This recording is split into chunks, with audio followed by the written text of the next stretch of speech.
Assalamualaikum warahmatullahi wabarakatuh. Di sini saya selaku moderator dari kelompok 3C akan mempresentasikan metabolisme protein dengan mata kuliah biokimia. Di sini saya tidak sendiri, saya akan menjelaskan materi terkait metabolisme protein ini dengan Lian Nurlianti, Aulia Puspasari, Iis Rosita, dan saya sendiri. Untuk pemaparan materi yang pertama akan dijelaskan oleh Teh Lian. Kepadanya saya persilahkan. Baik, terima kasih moderator. Di sini saya akan menjelaskan mengenai anabolisme protein. Definisi dari protein sendiri yaitu merupakan makromolekul yang terbentuk dari asam amino yang tersusun dari atom nitrogen, karbon, dan oksigen. Metabolisme merupakan semua reaksi kimia yang terjadi di dalam organisme, termasuk yang terjadi di tingkat selular. Anabolisme merupakan lintasan metabolisme yang menyusun beberapa senyawa organik sederhana menjadi senyawa kimia atau molekul yang kompleks. Pada prosesnya membutuhkan energi dari luar. Anabolisme protein adalah suatu pembentukan protein atau disebut dengan sintesis protein. Molekul protein tersusun oleh banyaknya asam amino yang saling berikatan satu dengan yang lain melalui ikatan peptida. Anabolisme yang terjadi di dalam sel yaitu reaksi kimia yang kompleks serta melibatkan senyawa penting seperti DNA dan RNA. Di sini tahap sintesis protein dibagi menjadi dua, yaitu transkripsi dan translasi. Next. Pada proses transkripsi terjadi pencetakan atau penulisan ulang DNA ke dalam mRNA. Prosesnya terjadi di dalam nukleus. Pada tahap ini, setiap basa nitrogen DNA dikodekan ke dalam basa nitrogen RNA. Tahap transkripsi ini dibagi menjadi tiga, yaitu yang pertama ada inisiasi. Tahap ini diawali dengan melekatnya enzim polimerase pada pita DNA pada titik awal. Lalu pita DNA tersebut akan terbuka mengakibatkan basa nitrogen pada pita menjadi bebas dan enzim polimerase mulai mensintesis RNA dari titik awal pita. Yang kedua ada pemanjangan. Enzim RNA akan terus membentuk mRNA pita sehingga pita ini akan terus memanjang. Kemudian ada terminasi. Saat enzim RNA polimerase sampai pada di tempat pemberhentian terminal set atau DNA, transkripsi akan berhenti. Lalu mRNA dibebaskan dan RNA terlepaskan dari DNA. Selanjutnya akan kembali seperti bentuk semula. Hasil dari transkripsi yaitu mRNA selanjutnya akan keluar dari inti sel dengan melalui membran inti menuju sitoplasma. Next.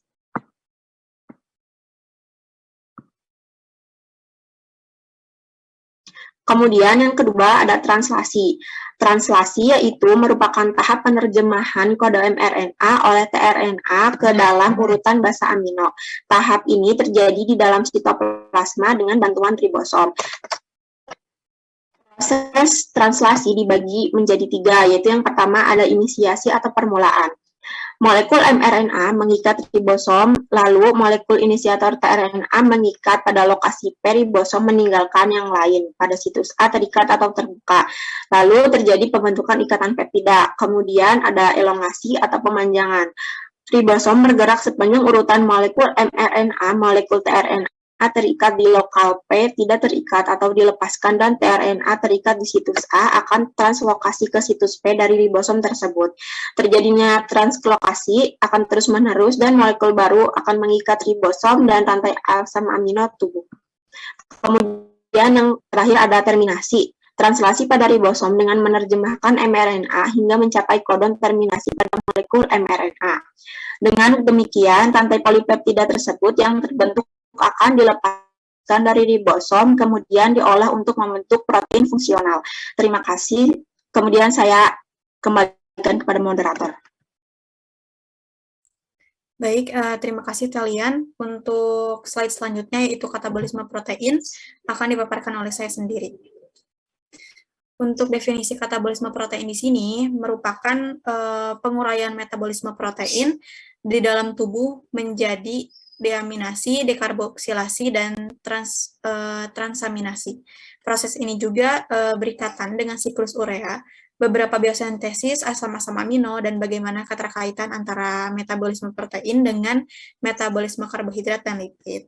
Kemudian mekanisme dari katabolisme protein di sini, makanannya akan dicerna di dalam lambung dan usus, kemudian asam amino yang diabsorpsi dan dibawa oleh darah, dan asam amino dilanjutkan ke hati, dilanjutkan ke asam amino dalam hati, kemudian sel. Nah, sel tubuh di sini sebagai cadangan protein. Kemudian fungsi dari asam amino berfungsi untuk membentuk senyawa N yang yang pembentukan sel-sel tubuh, senyawa nitrogen merupakan bagian utama dari semua protein, enzim, dan proses metabolik yang disertakan pada sintesa dan perpindahan energi. Next.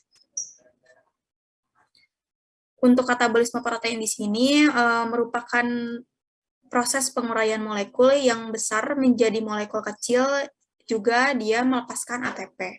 Nah, enzim yang berperan dalam metabolisme protein katabolisme ini, asam amino oksidase dengan pembentukan asam amino, keto dan NH3, deaminase pembentukan senyawa hidroksida plus NH3, dan dekarboksilase pembentukan senyawa amina dan CO2. Kemudian ada degradasi protein katabolisme terjadi menjadi 2 tahap, yaitu protein mengalami modifikasi oksidatif, dan yang kedua penyerangan protease, yaitu enzim yang berfungsi untuk mengkatalisis degradasi protein. Mungkin itu pemaparan dari saya. Selanjutnya akan dipaparkan oleh rekan saya, yaitu Teh Aulia. Kepadanya saya persilahkan.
Baik, untuk materi selanjutnya akan dipaparkan oleh rekan saya, yaitu Teh Iis Rosita. Kepadanya saya persilahkan.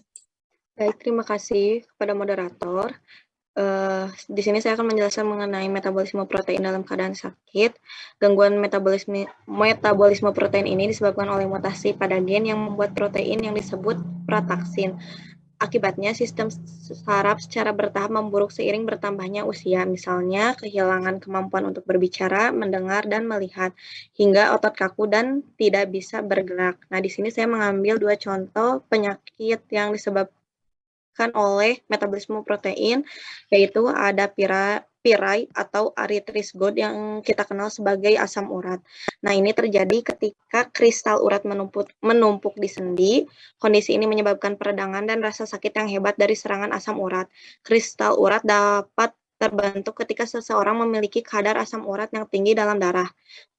Terus tubuh menghasilkan asam urat ketika memecah purin, ya ini zat yang ditemukan secara alami di dalam tubuh. Purin juga ditemukan pada makanan tertentu seperti stik, daging, dan organ makanan laut.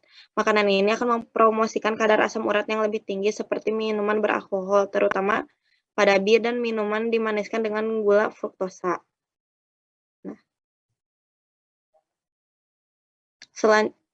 selanjutnya yaitu ada penyakit sindrom nefrotik yang terjadi karena rusaknya ginjal atau oleh penyakit lain. Nah, pada kedua kondisi ini terjadi kerusakan pada sistem penyaringan pada ginjal yang disebut glomerulus.